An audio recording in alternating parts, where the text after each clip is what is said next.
Ode to a Nightingale by John Keats. My heart aches, and a drowsy numbness pains my sense, as though of hemlock I had drunk, or emptied some dull opiate to the drains 1 minute past, and lethe words had sunk. 'Tis not through envy of thy happy lot, but being too happy in thine happiness, that thou, light-winged dryad of the trees, in some melodious plot of beech and green and shadows numberless, singest of summer in full-throated ease.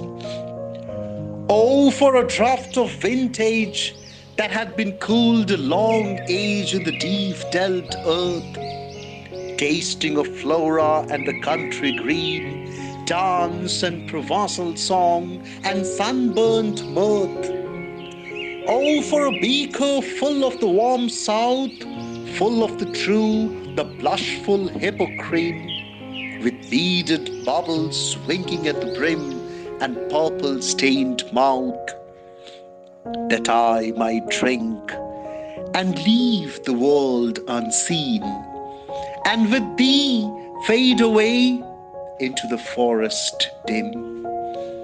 Fade far away, dissolve, and quite forget what thou among the leaves hast never known.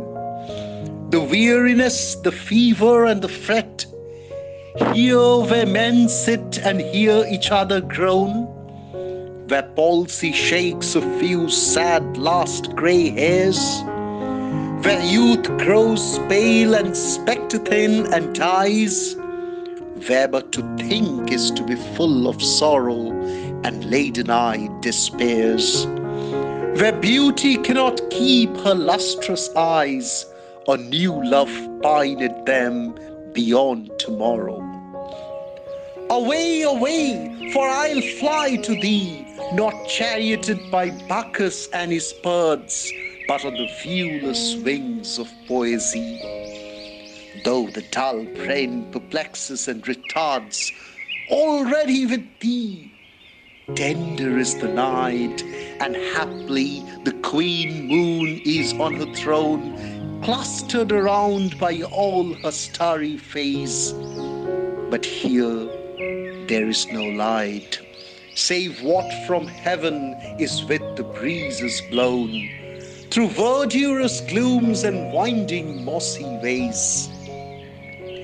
I cannot see what flowers are at my feet, nor what soft incense hangs upon the boughs, but in embalmed darkness guess each sweet, wherewith the seasonable month endows the grass, the thicket, and the fruit tree wild, white hawthorn and the pastoral eglantine, fast fading violets covered up in leaves, and mid-May's eldest child, the coming musk rose full of dewy wine, the murmurous haunt of flies on summer eves.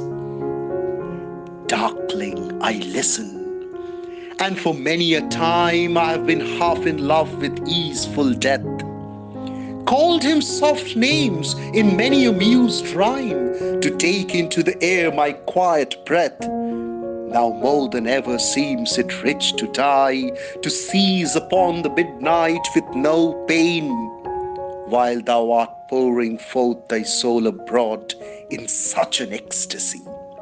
Still wouldst thou sing, and I have years in vain to thy high requiem become a sod. Thou wast not born for death, immortal bird. No hungry generations tread thee down.